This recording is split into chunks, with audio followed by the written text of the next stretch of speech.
Bonjour tout le monde. Thank you everybody for being here. We're just letting everyone connect and we'll start the session shortly. Thank you.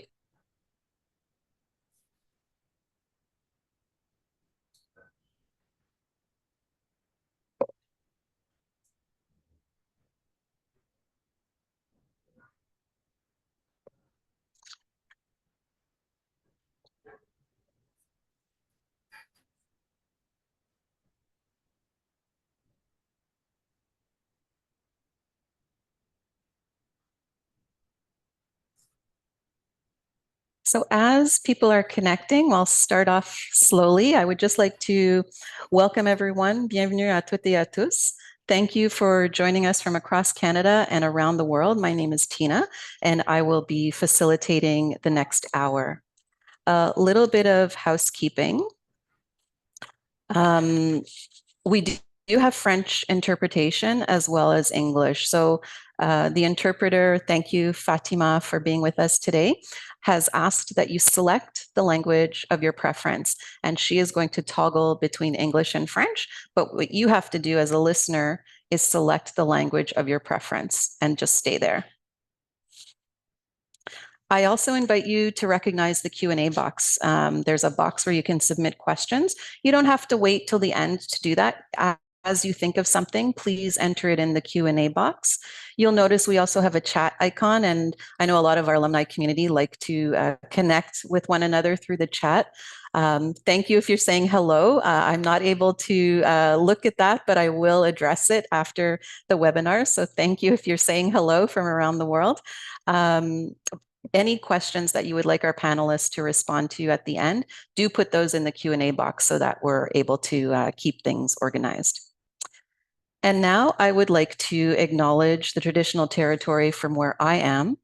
As a non-Indigenous person, I acknowledge that I'm speaking to you from the traditional territory of the Dish with One Spoon, Takaranto. This land has been the home and gathering place of Indigenous people since time immemorial. The Dish with One Spoon territory refers to a treaty between the Anishinaabe, Mississaugas, and the Haudenosaunee peoples who agreed to share this land and protect it together in a spirit of mutual cooperation. The dish with one spoon is a powerful metaphor representing the land as a shared resource to be used sustainably and peacefully by all who live here. It is a reminder of the importance of respecting Indigenous sovereignty, honoring treaties, and working towards true reconciliation.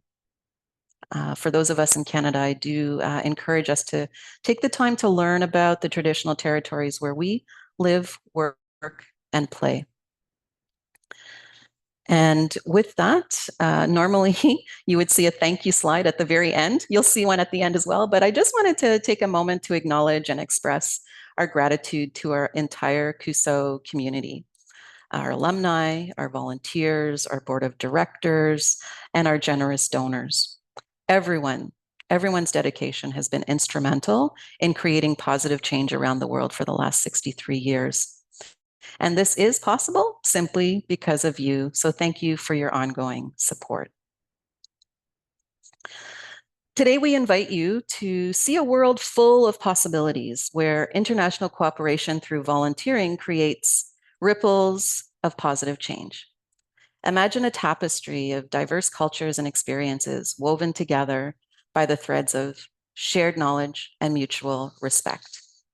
There's a beauty in international volunteering that lies in its ability to transform both the volunteer and the communities they serve. Today, to help give you an overview of this world of possibilities, we have Yvette Makabuag, our Director of Program Quality and Impact. Yvette, if you want to unmute yourself and say a quick hello. Thank you, Tina, and good afternoon to everyone joining us on the call today.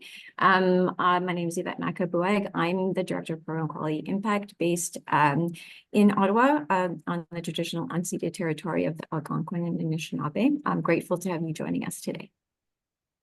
Thank you, Yvette.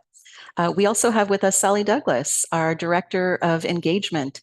Sally is somewhat new to CUSO and wanted to get to know the community a little bit better. So I thought this was a great opportunity to invite her to be with us today. Sally, if you want to unmute yourself and say a quick hello. Hello, everybody. I'm very excited to be here today. I will say good morning, good afternoon, and good evening because I know there are people coming in from all sorts of different places. And I'm very much looking forward to this session as I continue to learn more and more about QSO and the amazing work that we do. Thank Thank you, you, Tina. Sally. We have Almila Donmez, our recruitment coordinator. Almila, if you'd like to say un petit bonjour, a little hello. Sure. Hello, everyone. Very nice to be here today. I'm looking forward to our conversation about volunteering. Yes, so Thank catch up you. with you very Thanks. soon. Thank you so much. We have Naomi Mpana. She's currently volunteering in Cameroon as an entrepreneurial consultant, and I'm sure you have lots of questions for Naomi. But welcome, Naomi. Si vous voulez dire un petit bonjour, if you'd like to say a little hello. Hello, bonjour à toutes et à tous et j'ai hâte de vous parler de mon expérience ici au Cameroun en tant que volontaire. À bientôt. À bientôt. And we have Aude Alugui, our program officer in Cameroon. And a little fact about Aude is that she started out as a CUSO volunteer and is now our program officer. Aude, if you'd like to say hello, un petit bonjour. Oui, bien sûr. Bonjour tout le monde. Moi, c'est Aude Aligui, volontaire chez CUSO. J'ai été volontaire pendant 3 ans et aujourd'hui, je suis chargée de programme au Cameroun. Donc, à très bientôt pour échanger sur le sujet. Merci. Thank you. So welcome to you all. I know time is very precious, so I appreciate you being here. And I do want to leave extra time for all of our community to be able to ask you questions directly. So I have not read your full bios, but I do feel that your achievements will shine through today. So I'm going to stop the presentation and here we go, and start off with Sally. So Sally, I recognize that we're here to talk about volunteering and volunteer recruitment, but in a way you were recruited to join CUSO, and maybe you would like to share a little bit about what attracted you to CUSO International. So you have the microphone, Sally. Thank you, Tina. So hello, everybody. My goodness, my journey to QSO. I'm Scottish. I emigrated to Canada 19 years ago, and that in of itself, like many people, really took my career off course or on course, depending how you look at it. But I've definitely worked in contrasting sectors and had many amazing opportunities throughout my career to learn about different marketplaces, different types of organizations. But I've always worked in the for-profit sector. And over the last sort of 20 years, that's been predominantly in startup situations. So I consider myself an entrepreneur, somebody who cares deeply about service. I've always done a lot of volunteering. And as I crossed over my mid-50s, I really was running my own business and loving every moment of that. But I really felt that I wasn't doing enough to take all that experience and give back. And so I became really active in looking for an organization where I could participate in work that was helping other people. It's a long story, but the short version is that in discussions with many people here in Ottawa and across Canada about how I was feeling and what I was looking for, I was introduced to CUSO, who at the time were looking for somebody to come into their marketing and fundraising team.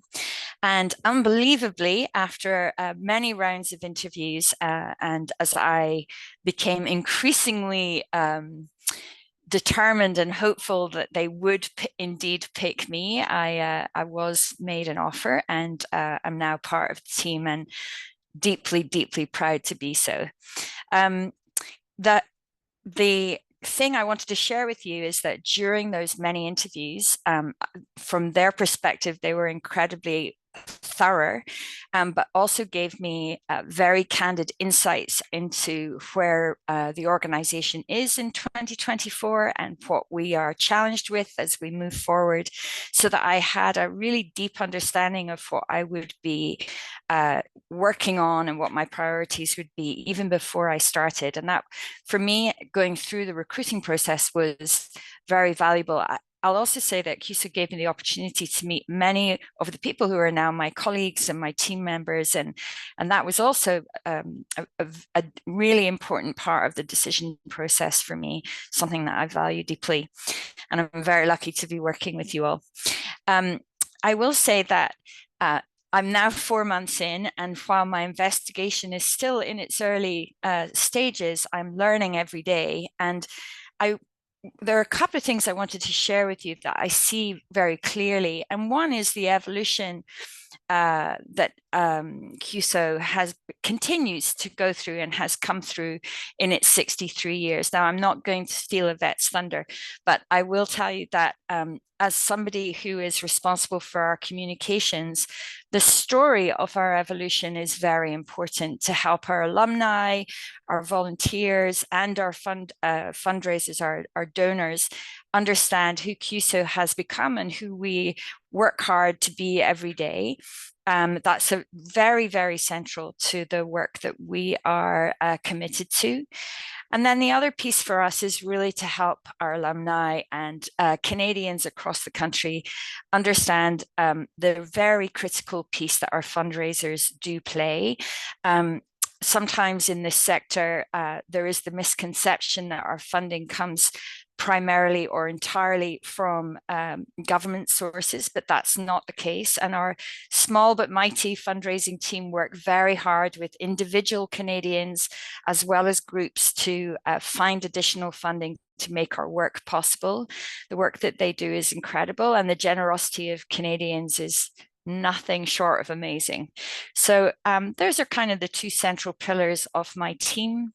I'm very proud to be here, and I'm really excited to get to share my work with you at this sort of high level, and would be so happy to answer any questions if you have some later. And with that, I'll hand back to Tina. Thank you, Sally. I'm happy to be part of your team and looking forward to raising awareness about CUSO International's contributions. Now, I would like to bring Yvette into the conversation. So you've been in global development for a minute, for some time, and we know that CUSO is a different organization today than it was 63 years ago. But my question to you, Yvette, is what remains the same from when you first started out in your career? What is that thing that you've held on to? So over to you, Yvette. Thanks, Tina. So I am a volunteer. I volunteered 20 years ago, and so very much can relate to the experience that we're trying to represent today through our discussions. That experience really changed the course of my life, and it wasn't so much. I'm not going to focus on the volunteer experience so much as what was the context of that experience that I had.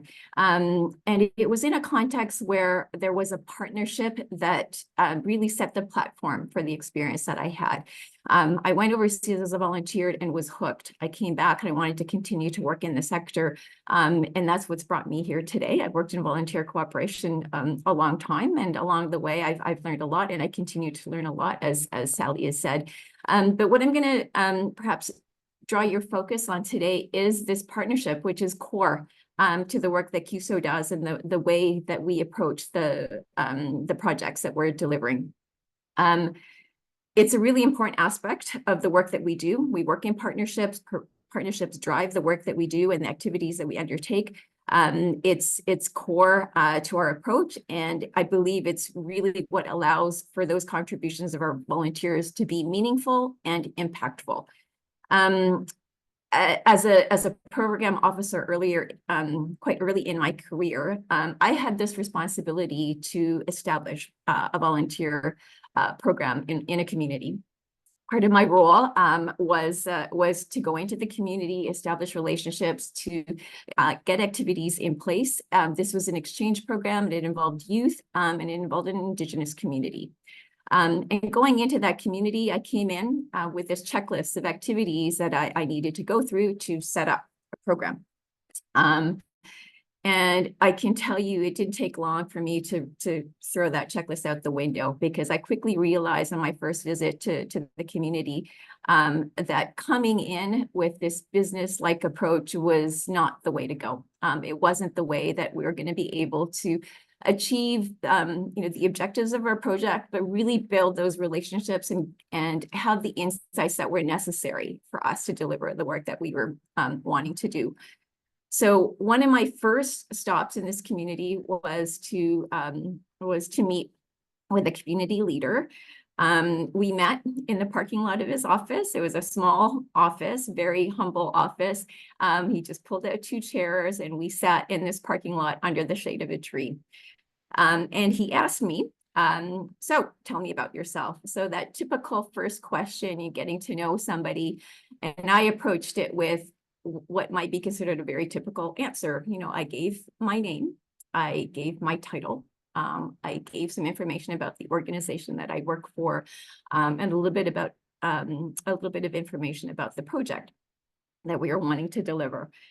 And I ended it there. It was brief. It was maybe a minute introduction. And he looked at me again and he said, okay, great.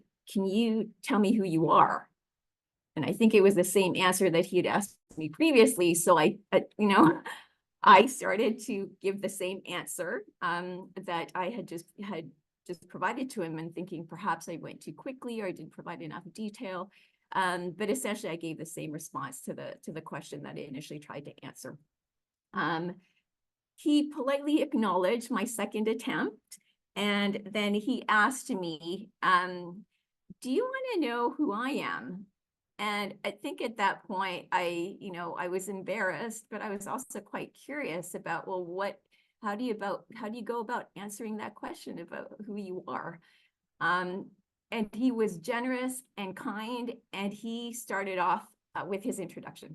He told me his name, and he told me the name of his parents, and he told me the significance of his name, and he told me about his family, and he told me about the clan he was from and the importance that conveyed and the importance that nature played in his life. He told me about who he was. He answered his question.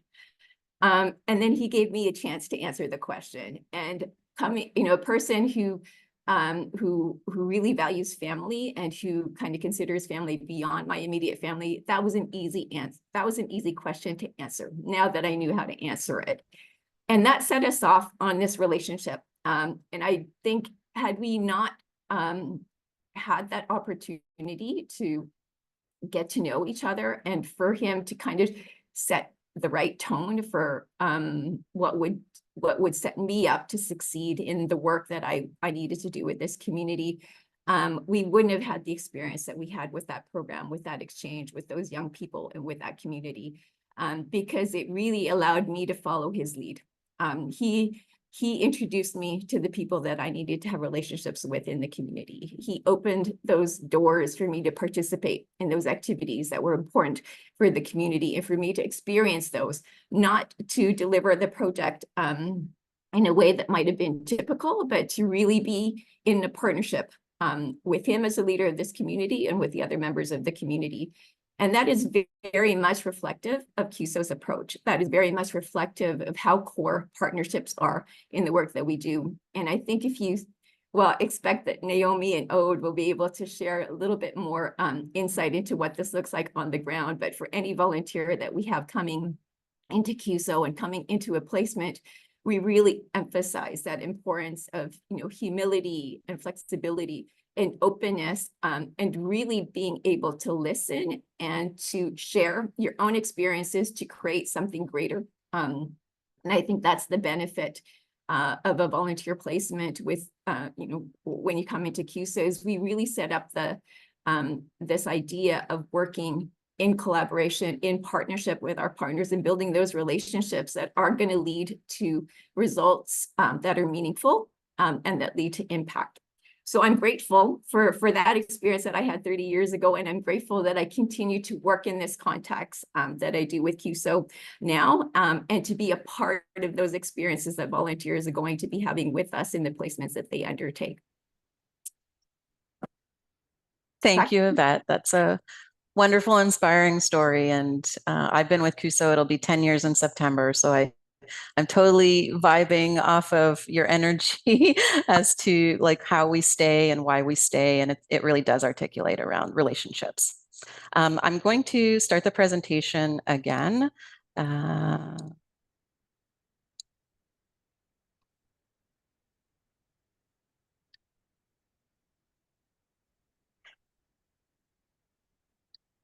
Thanks for being patient. And right now, I would like to maybe continue on in the interest of time with Yvette to talk about this program that we have, this Volunteer for Cooperation program. So Yvette, over to you to talk a little bit about our VCP. Okay, thank you, Tina. So currently, CUSO has funding from Global Affairs Canada's a volunteer cooperation program. And we're in the middle of it. It's an 8-year project that started in 2020 and spans 2028. SHARE is being implemented in 10 countries, in regions in Latin America, the Caribbean, as well as in both Francophone as well as in Anglophone Africa. The project sits on a foundation of Canada's Feminist International Assistance Policy, as well as the Sustainable Development Goals. And it has 4 primary pillars. 2 of them relate to the engagement of Canadians, and 2 of them relate to the capacity strengthening of partners. So we aim to increase understanding of Canadians about Canada's international development efforts, as well as to encourage their participation in those efforts through things like supporting us through fundraising or participating as a volunteer. And then the partners, the pillars that relate to the strengthening of partners are those direct activities that volunteers undertake as volunteers with a partner organization to build capacity in different areas. So to strengthen their programs and services through skills sharing, through training, through creating policies, strategies, frameworks. And then there's a second pillar that helps to support helps to enhance the coordination. So things that would amplify the work that they're doing in coordination and collaboration with other organizations. By the end of the project, we aim to mobilize over 1,000 volunteers, so around 1,100 if we're looking at our North-South volunteers, South-South volunteers, national volunteers, or volunteers who are from the countries that we're working in, as well as remote volunteers, so e-volunteering. We aim to support 126 local partners through the work of our volunteers and small funds and technical assistance, and to reach 1.5 million people, 60% of whom will be women.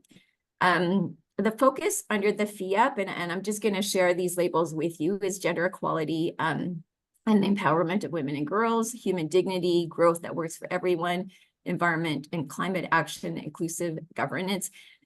Again, those are kind of overarching themes, but essentially it's really supporting the work of our partners who are working in those different areas, who are delivering programs, who are delivering services that reach the most marginalized in their communities. And I think that both Aude and Naomi can share some more personal stories from our partners and our volunteers that will give you examples of what those activities look like under those different thematic areas. Thank you, Yvette. I want to do a little bit of a poll. I think this overview is great, but it's also interesting to make sure that we're speaking to what people want to hear from us. So I'm just going to launch a poll to get an idea of why you're here. So you should see on your screen what brings you here today, qu'est-ce qui vous amène ici aujourd'hui, and then 3 opportunities. I'll just leave this up for 10 seconds, and maybe not everybody will have the chance to answer, but I did want to get a little bit of a pulse. So I'm going to end and share the results. So great. We're all in the right subject matter, which is helpful. And this leads me to bringing up Almila, our recruitment manager, to talk things all about recruitment. And Almila, if you could potentially share some insights into some of the research that has happened that CUSO's taken part in. And by that, I mean, like, what are you hearing? Why are Canadians applying to become a volunteer? But also if you can share some of those barriers that have been expressed to you and how we're looking to reduce or mitigate some of those barriers. So over to you, Almila. Sure. Thank you, Tina. And hello again, everybody. As Tina just mentioned, I'm going to briefly speak about whys and why maybe nots of volunteering, and hopefully turn those why nots into, oh wait, why not? So hopefully you get some answers to your concerns and questions at the end as well. But again, we'll have a Q&A at the very end, so we can always go back and talk about these.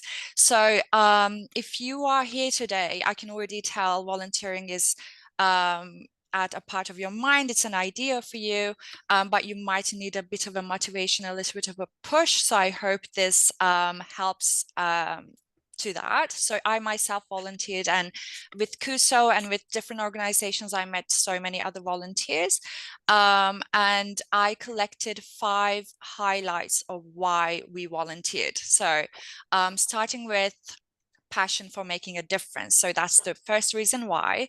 We all have this deep desire as humans to contribute to the world, to make an impact, a change. And with volunteering, we have this firsthand experience of really impacting on social issues, environmental issues, economic issues of different communities. So that leads us to reason number 2, learning. Whether it's learning a new culture, language, or about global issues, exchanges will be enriching and transformative, which leads to the reason number 3, personal growth and professional growth. So we do develop a lot of new skills actually during our placements, so that enhances our CVs, which is always perfect for the future opportunities. But at the same time, on the personal side, we're also boosting confidence. We are getting more adaptable. We gain problem-solving skills. So it's actually a great source of personal growth as well. The 4th reason why would be, it's an amazing reason actually, it's people. Throughout these programs, opportunities, we actually meet incredible people and connect through these experiences. We establish deep and meaningful connections with people, and it's always incredibly amazing. One of the absolute highlights of at least my experience as a volunteer. And 5th, last but definitely not least, it's so much fun. You kind of travel through this experience, you explore new places, you do something fun, you meet new people. It's really so much fun. Let's not underestimate the fun of volunteering. It's the thrill of a new adventure. So these all sound so amazing. So why don't everybody volunteer? Yes, we do have some concerns. I'm going to address them and hopefully bring some solutions to them. So myself and again the volunteers that I met, we have collected a few reasons why we have concerns. So first of all is the lack of time. We have some, actually, let me give you a quick list of them. We have a lack of time. We have some financial concerns. We have some type of a fear of unknown, maybe. We have family commitments. We have some job security concerns from time to time. We might think that we're too old, too young. Am I experienced enough? We have some medical reasons maybe that hold us back, but what solutions can we bring to them? Let's take a look at that. For example, let's start with the lack of time. So CUSO offers you different volunteering experiences. Actually, you don't have to volunteer for a full year. We time to time do have placements that are 6 months to a year that can be, you know, adaptable to your availability. Or you could choose e-volunteering, Yvette previously mentioned, that will prevent you from the time that you will spare to maybe moving for your volunteering. So that's an option too. You might have financial concerns. This here actually CUSO really steps in and supports you a lot. I'm going to give you a little brief of what is in your package of volunteering. So CUSO does provide a package of living allowance. This really depends on the country that you're going to, because this allowance is decided according to the living costs of that place that you're going to. So it's, I would say, some modest monthly living allowance that you're going to receive. You will have an accommodation while in placement. You're going to have medical health insurance, including the required vaccinations you might need before going to that country. You're going to have your round trip airfare, and if you need a visa for that country, you're going to also have your permit costs covered. You're going to have pre-placement trainings. You're going to have an employee assistance program during your placement, and all of these trainings, assistances are also all covered in your package. So this is actually a great help on your financial situation at the moment, whatever the concern might be. Again, we mentioned the fear of unknown. You might have some concerns about safety, the cultural differences.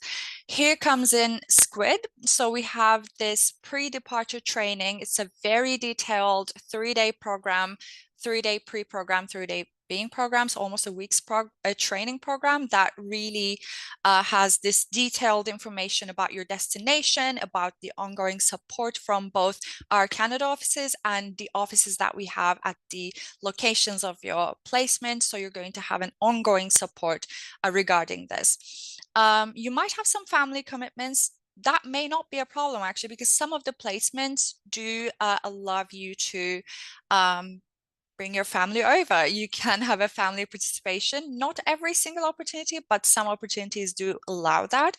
Additionally, we just mentioned e-volunteering, so you could actually work from the comfort of your home and still volunteer with CUSO. So you might have some job security concerns, which is definitely valid. However, we would like to address that many employers do actually really support volunteering, because they're aware of the fact that you're going to come back with a whole new set of skills. So we highly encourage you to have this conversation with your employer. You might highlight the adaptability, problem solving, many different skills that you're going to develop during your volunteering program, and how an even more valuable employee you're going to come back to your country to. And, you know, we do encourage conversations of sabbatical leave, so we can also support you through those conversations maybe. You might think you're too old, too young, inexperienced. So we value diversity at CUSO. We definitely do not support ageism. Some programs may require more or less experience, definitely, depending on the issue we're working on. However, anybody within the legal limits of age can contribute to our programs, regardless of your, age and background. And finally, this could be a bit tricky, medical reasons. Of course, I wouldn't know if it's a serious issue or not, but let's speak in general. Many programs do offer placements in locations with good medical facilities, so you will actually have that support at your location. But at the same time, as I just mentioned, CUSO also provides a medical health insurance, so that will also be a safety in your mind maybe during your placement in terms of health. And again, if you need a vaccination before going to the placement, that's also covered and supported by CUSO. So yeah, I hope these answered some of the questions that you might have. And if you still do have some, please do not hesitate to text them on the Q&A box. And with that, I'll hand it back to Tina. Thank you, Almila. I do have one maybe little question. If you can do it in a minute or so, because I'm looking at the time. I do want to get to Ode and Naomi. If you can't, we can leave it for the Q&A. But it was just kind of sharing what placements are out there, like maybe 2 or 3 that you're looking to fill, what skills you're looking for, and who those partners might look like. Sure, of course. So respecting the time, I'm not going to go into the details of every single partner, but I can do a quick rundown of the countries. We're active in Benin, Cameroon, Democratic Republic of Congo, Ethiopia, Grenada, Honduras, Jamaica, Peru, San Vincent, and Tanzania at the moment. This may differ in the future. And our projects are mainly on gender equality, climate action, economical growth. We work with some local partners, some organizations, maybe governmental associations on these matters. And I see the link on the screen already. If you go to workable/CUSO International, everybody, you will see on the job listings, a bit on the middle of every listing, we have a part that says partner, and you're going to see which partner we're working with and all the details about the partner that we have for that specific project. Thank you so much, Amila. And Sure. Once again, for people who might have questions, don't have to wait until the end. You can put that into the Q&A. But now I would like to bring up Naomi and Pana, who, if you look at this list of characteristics of a volunteer, she embodies all of them. Just a little reminder that Naomi will be sharing her insights and reflections in French. So if you came in a little bit later, we do have interpretation. So please go to that interpretation icon if you need to. And we'll get started. I did have slides because we weren't sure in test rehearsals if the camera was going to work, but it is. So I'm going to stop the presentation and just let Naomi share with us. Alors, Naomi, bonjour, bonjour, merci d'être ici. Peux-tu partager un peu une journée de la vie d'une volontaire CUSO au Cameroun et expliquer dans le moment de partenariat au quotidien, membre de la communauté, votre impact, vie sociale, défis, recommandations, toute la gamme. À vous, Naomi. Merci beaucoup, Tina. Bonjour à toutes et à tous. Alors, merci, tu m'as déjà introduit. Je m'appelle Naomi Mpana. Je suis volontaire de la diaspora avec CUSO International depuis 6 mois maintenant à Yaoundé au Cameroun. Et en tant que conseillère en gestion d'entreprise au sein donc du ministère de la Jeunesse et de l'Éducation civique et plus principalement du programme national de volontariat. Mon rôle est de renforcer les capacités en offrant des sessions de formation, en créant des outils pour rationaliser certains processus et développer aussi des guides pratiques. Donc, mon travail se concentre particulièrement sur le renforcement de la communication pour promouvoir le volontariat comme tremplin pour l'insertion socio-professionnelle des volontaires inscrits donc au sein du programme national de volontariat qui dépasse plus de 50 000 inscrits. Donc, j'assiste aussi à la diversification du portefeuille des partenaires avec des structures nationales et internationales et je soutiens à rendre visibles les actions et impacts des volontaires sur le terrain. Donc, en ce qui concerne donc mon partenaire ou le partenaire principal ici de CUSO, je suis mise en place donc au programme national de volontariat que j'ai mentionné plus tôt. Et vraiment, le programme national de volontariat fait quelque part ce que CUSO fait au Canada, je dirais, mais de manière nationale. Et l'objectif ici est de promouvoir le volontariat national inclusif par la mobilisation, la participation citoyenne et la valorisation des compétences de toutes les couches sociales. Donc, les objectifs incluent donc la création d'espaces dédiés aux activités de volontariat dans les communes, la constitution de réserves de volontaires et ma contribution à des objectifs qui se manifestent à travers plusieurs axes, tout particulièrement donc le renforcement des compétences et la sensibilisation, la documentation et le reporting, la diversification du portefeuille, ainsi que l'organisation et la gestion d'un événement qui se déroule chaque année, donc le 5 décembre, qui est la Journée internationale du volontariat. Et durant cette journée-là, on prime les meilleures actions de volontaires sur l'espace national. Au quotidien, donc dans mon quotidien, je collabore étroitement avec mes collègues, que j'assiste dans leurs tâches et projets. Nous travaillons ensemble sur divers dossiers. Nous faisons des descentes sur le terrain de manière régulière pour représenter donc le PNV à différents événements. Et mon intégration et mon acclimatation à la culture locale a nécessité du temps. Donc, ça fait 6 mois que je suis ici pour comprendre donc les enjeux et surmonter les défis liés à l'intégration culturelle. Donc, je me reconnais, ou du moins l'histoire d'Yvette au début résonne beaucoup avec moi parce que quelque part, cette question, c'est une question de tous les jours. Ensuite, en ce qui concerne donc l'impact, de mesurer l'impact de son travail peut être complexe, je considère.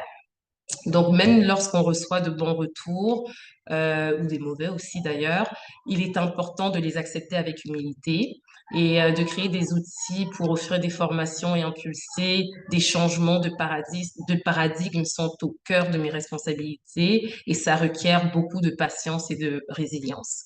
Les bénéficiaires de ces outils et des formations que j'ai créées sont les seuls vraiment qui peuvent indiquer l'impact de mon travail car c'est eux qui témoigneront de l'efficacité de ce que je fais. Et puis, bon, de voir ce qui a été semé prendre forme et éclore est une vraie source de satisfaction. En ce qui concerne ma vie sociale, euh, pour avoir une vie sociale, je dirais, enrichissante, déjà, il faut être toutes les qualités que Admila ou Yvette ont déjà citées, donc d'être flexible, d'avoir cette humilité, d'aller vers les autres, c'est essentiel. Et d'ailleurs, je considère que c'est quand même intéressant de quand même avoir dans sa poche un livre qui est de Dale Carnegie, qui s'appelle Comment se faire des amis. Ça peut être un outil qui nous permet d'avoir des points d'ancrage pour pouvoir aller vers l'autre, surtout. Et puis, bon, je donne trois petits trucs. Aller dans un salon de coiffure, faire les courses au marché, pratiquer un sport, aller faire de la randonnée. Finalement, ce sont des éléments très riches, en fait, parce que ça nous permet d'être au contact des autres. Et finalement, être au contact des autres, c'est d'avoir une mine d'informations très puissante aussi. Et surtout, je dis tout le temps, la plus courte distance entre deux personnes, quelque part, bah, c'est un sourire. En ce qui concerne donc mes défis et ou recommandations, je dirais, ou des recommandations à ces défis plutôt, de travailler dans un contexte, par exemple dans mon cas, où les imprévus sont fréquents, présentent des défis, et cela nécessite d'être très astucieux pour organiser donc mon temps et gérer les imprévus. Quelque part au Canada, certaines choses sont très organisées, mais bon, dans un contexte différent, les choses sont différentes, effectivement. Et pour naviguer ces situations, voilà quelques stratégies que j'ai adoptées avec quelques exemples pratiques en espérant que ça puisse aussi vous aider. Mais sachez que tous ces trucs, je les ai eus en m'entourant des personnes que vous voyez ici et surtout, bah, d'Aude, la directrice de programme. Donc, d'avoir une planification flexible est importante, je pense, parce que finalement, moi, au début de chaque semaine, je définis mes priorités et je laisse des plages horaires assez libres dans mon emploi du temps pour gérer les imprévus. Ensuite, la gestion du stress avec des activités physiques. Donc, j'ai commencé depuis que je suis arrivée au Cameroun la boxe et puis ça me permet aussi de rencontrer d'autres personnes. Je suis pas encore mariée, donc c'est toujours un terrain fertile pour rencontrer son mari, qui sait. Ensuite, je fais vraiment une recherche de conseils et de feedback, donc des retours des gens qui m'entourent, parce que je pense que c'est souvent à travers le regard de l'autre qu'on apprend à mieux se connaître et des personnes de confiance de surcroît. Donc, encore une fois, Almila l'a mentionné, mais de maintenir justement un équilibre personnel et professionnel. Et puis, bon, ces stratégies m'ont permis de surmonter les défis de mon environnement de travail et de maintenir un équilibre personnel, professionnel, essentiel à une expérience de volontariat réussie. D'autant plus que, encore une fois, je vais revenir à ce moment d'ancrage qu'a mentionné Yvette. Finalement, le volontariat, c'est vraiment d'aller vers l'autre, d'apprendre à connaître ceux pour qui on travaille finalement et de développer des relations basées sur la confiance. Ensuite, bah, je dirais qu'en conclusion, mon expérience en tant que volontaire avec USO au Cameroun m'a permis de renforcer mes compétences, de m'intégrer dans une nouvelle culture. Et donc, quand je dis ici nouvelle culture, sachez que je suis camerounaise. Concrètement, mes parents sont camerounais, mais j'ai vécu presque toute ma vie au Canada. Donc, quelque part, pour moi, c'est une réintégration dans ma culture, en fait. Ça me permet aussi de contribuer de manière significative au développement local et je recommande à tous d'aborder cette expérience avec curiosité et enchantement, ainsi que de créer un réseau solide. Et puis bon, je suis devenue volontaire car je cherche à être justement une actrice de changement, mais aussi de laisser cette expérience me transformer. Elle m'offre vraiment une opportunité de me découvrir et de découvrir qui je suis vraiment et de répondre à la question essentielle, encore une fois, qui va être, sans pour autant savoir ce qu'elle allait dire, à poser un peu au début, qui es-tu? Et c'est une question qui est essentielle et à travers ce genre d'expérience, on arrive mieux à répondre à ce genre de questions. Et pour terminer, donc j'ai mentionné un bouquin un peu plus tôt. Je vous recommande quelques lectures enrichissantes pour comprendre les dynamiques sociales et culturelles, ne serait-ce qu'au Cameroun. Donc j'ai mentionné Dale Carnegie, donc Comment se faire des amis. Il y a de Francis Bébé, Les contes de la rue d'Aqua. Temps de chien de Patrice Ngangan et Ville cruelle de Mongo Betty, qui est un illustre écrivain camerounais. Je mettrai ces recommandations dans le chat ou à travers Tina. Merci beaucoup de m'avoir écouté. Merci infiniment, Naomi. I will speak English just because the system keeps pinging me and asking me what language I'm speaking, but I know you understand me. Thank you for taking the time. I know CUSO in general, but particularly CUSO Cameroon is honored to have you as a volunteer, and I welcome you back at any point to share reflections and insights on your experience. So continued success. Thank you. Thank you.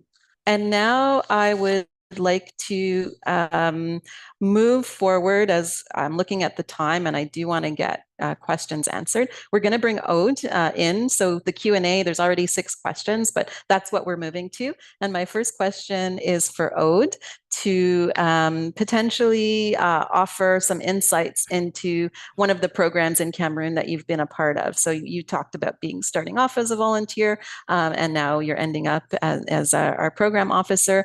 I believe it's Tech Women Factory that you wanted to share insights about. So I'm going to just pull up that slide and share my screen, and over to you to share insights on that particular program in Cameroon.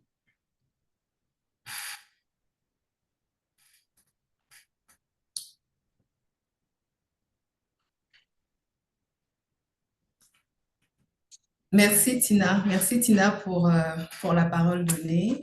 Alors, Tech Women Factory, on va parler de Tech Women Factory. Pourquoi? Pour que vous puissiez aussi avoir une idée du travail que font les coopérants volontaires réellement sur le terrain, quel impact ils peuvent avoir et comment est-ce que leur intervention peut avoir des résultats, on va dire, réellement dans les pays où les coopérants volontaires, surtout leur expertise est mise en pratique. Alors ici, je vais vous parler d'un projet. Imaginez-vous, alors nous sommes au Cameroun, où chaque jeune a la possibilité, par exemple, de maîtriser de la technologie de demain, de se lancer dans une carrière innovante et de contribuer activement à la croissance économique d'un pays. C'est exactement ce que nous avons réalisé avec la première cohorte de Tech Women Factory by KST. KST, ici, c'est le partenaire local avec lequel nous avons implémenté ce projet. Alors, Tech Women Factory, concrètement, qu'est-ce que c'était? C'est un projet qui a été implémenté de 2022 à 2024 et il visait en fait à doter 179 jeunes issus des 10 régions du Cameroun de compétences techniques dans 3 filières choisies à dessein. Premièrement, l'art numérique. Pourquoi? Les produits Made in Cameroun souffrent beaucoup d'une image de marque. Alors, il faut aider ces structures, ces entrepreneurs sur le terrain à pouvoir avoir et savoir mettre en valeur leurs produits. Deuxième filière, le développement web. Nous avons les collectivités territoriales décentralisées qui cherchent comment faire des coopérations avec l'international. Mais ça passe, la première porte d'entrée dans votre structure pour savoir qui vous êtes, c'est le fait d'avoir un site Internet. Et le troisième parcours, et non des moindres, la data science. La data science vous permet de prendre des décisions éclairées.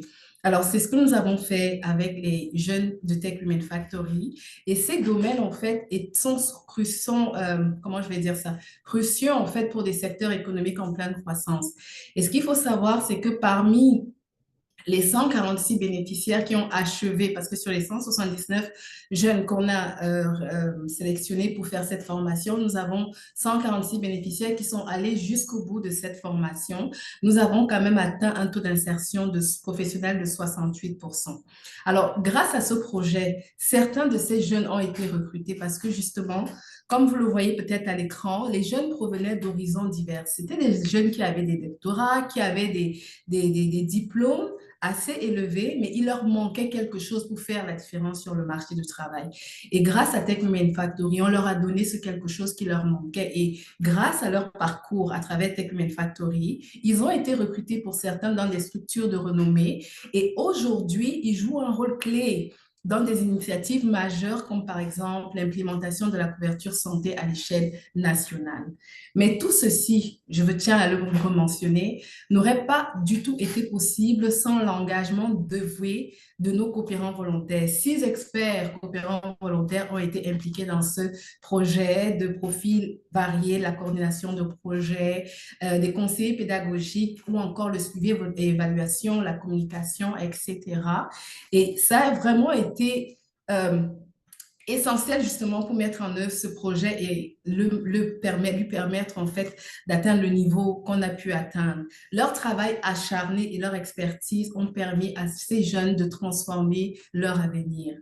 Aujourd'hui, moi, je vous invite à rejoindre cette aventure exceptionnelle en devenant à votre tour coopérant volontaire. Vous aurez l'opportunité, ça je vous l'assure, de partager vos compétences, d'influencer positivement la vie des jeunes et de contribuer directement au développement économique de notre pays. Merci, Tina. Merci à vous. Alors, thank you. Sorry, the franglais. I'm going to just go right to the questions. Okay. So thank you, everybody, for your participation. And now I'm reading the questions, so just give me a second. Are there short-term assignments, example, a couple of weeks? So I'll throw that to Amelia. Just really snippet if you can answer in 30 seconds or less. Sure, thanks, Tina. So, not at the moment. The shortest placement we currently have is a 6-month placement, and the majority of the placements we currently have is a year-long placements. So a few weeks at the moment is not non-existent at the very moment. Thank you. I'm not sure this question. Volunteer placement. As a permanent resident, I'm an obligated in country for a certain number of days to be working for a Canadian organization while abroad. Would volunteering abroad count in fulfilling this? So I'm not an expert in kind of the legalities around permanent residency and the ICC, but we can get back to you with that answer unless, Yvette, you're familiar with some of those bylaws.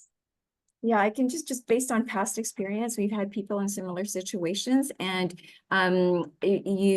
while you are a volunteer with us, it's not an opportunity that would allow for you to be out of the country. So if you are, then from what I understand, then that time commitment pauses and you have to return to be able to fulfill your requirement.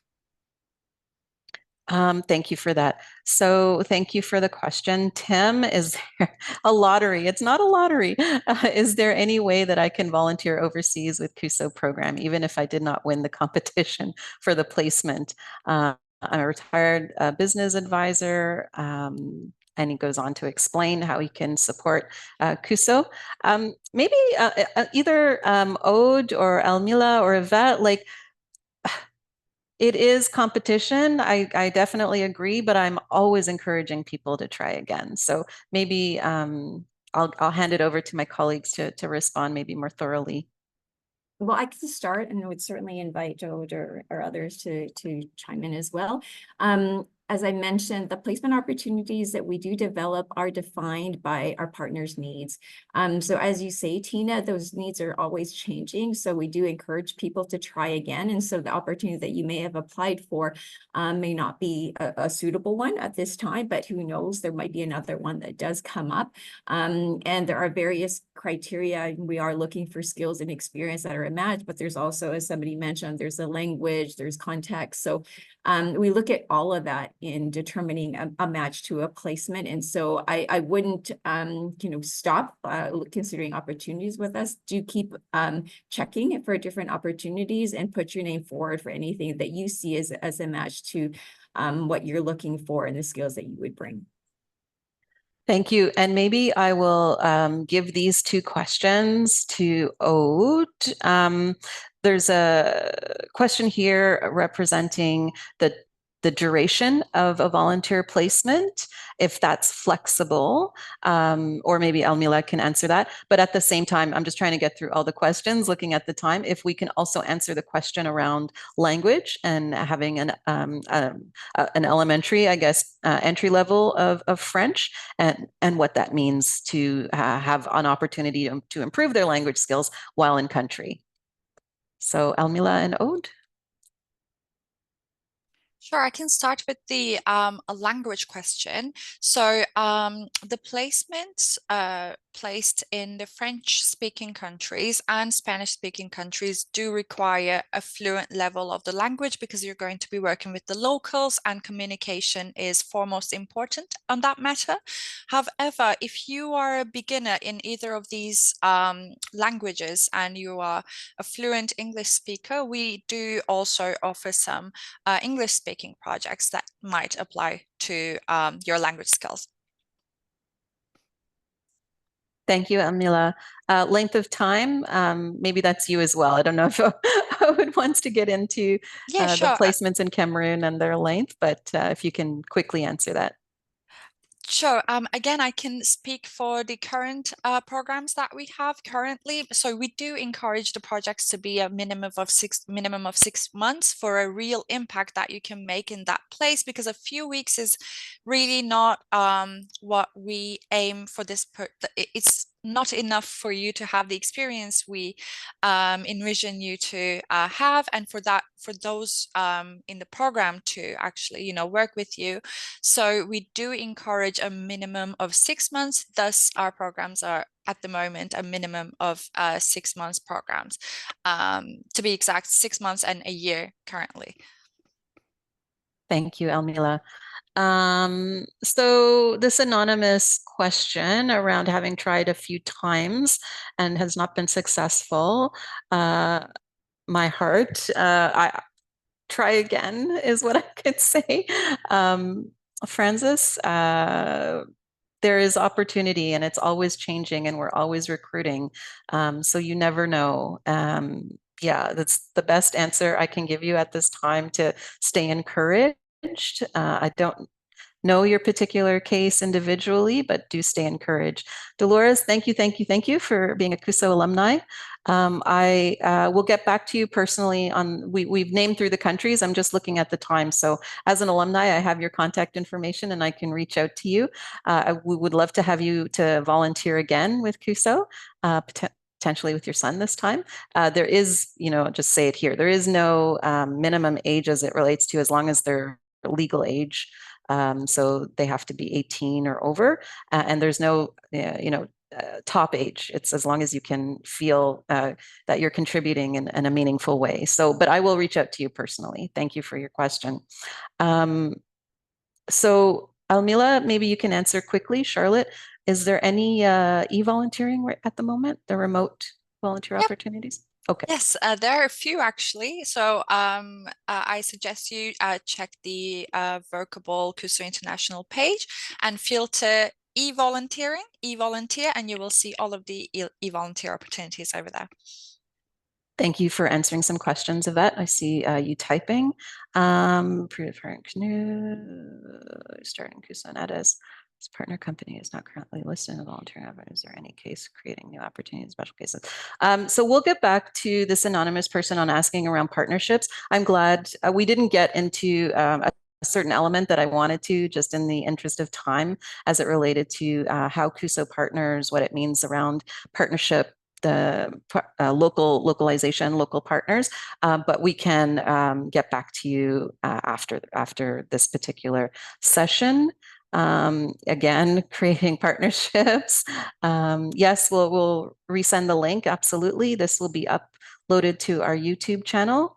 And don't be sorry. There's a person who said they're sorry they joined late. Can spouses and partners come along? So we will here to Amila to answer this final question of can partners come along? Thank you, Tina. I believe there's a requirement of the placement to be a year's long for you to be able to bring your family with you. So as long as you're going to a project that's a year long, then yes, your family will also be covered in terms of traveling to the place and within the accommodation. Thank you so much. So looking at the time, we are at the hour. I do hope that you look towards the future and see a world where the exchange of skills and knowledge knows no borders. Whether you're a retired professional trying to find new purpose or opportunities, a young leader wanting to gain invaluable experience, and communities worldwide benefit from shared expertise. This is the wonderful world that volunteer cooperation offers. And just quickly, in 10 or 15 seconds or less, I would like to offer our panelists any brief reflections on today or volunteer for development, and we'll start with Sally. So really short. It's great to see so many people here and so much interest in the work that we do and the work that is available around the world. Really impressive. Yvette? Just to thank everyone for joining us today and for your interest in an opportunity with CUSO. And certainly do reach out if you have other questions. Almila? I'm very happy and grateful to have this opportunity to be together and hopefully answer some questions. And you can always reach out to the recruitment of CUSO. If you have further questions, I would be more than happy to be in contact through LinkedIn or email. Yeah, always happy to help and nice to meet everybody. Naomi, à vous? It was lovely to share my experience today with everyone, and thank you, and I encourage you to join in. And Aude? Merci Tina. Moi, je terminerai en vous disant ceci, voir comment nos petites actions, donc c'est-à-dire que ce qu'on fait en tant que coopérant volontaire, nos petites actions cumulées contribuent à faire avancer les choses, une marche à la fois. Je vous assure, ça n'a pas de prix. Alors, n'hésitez pas à vous joindre à nous.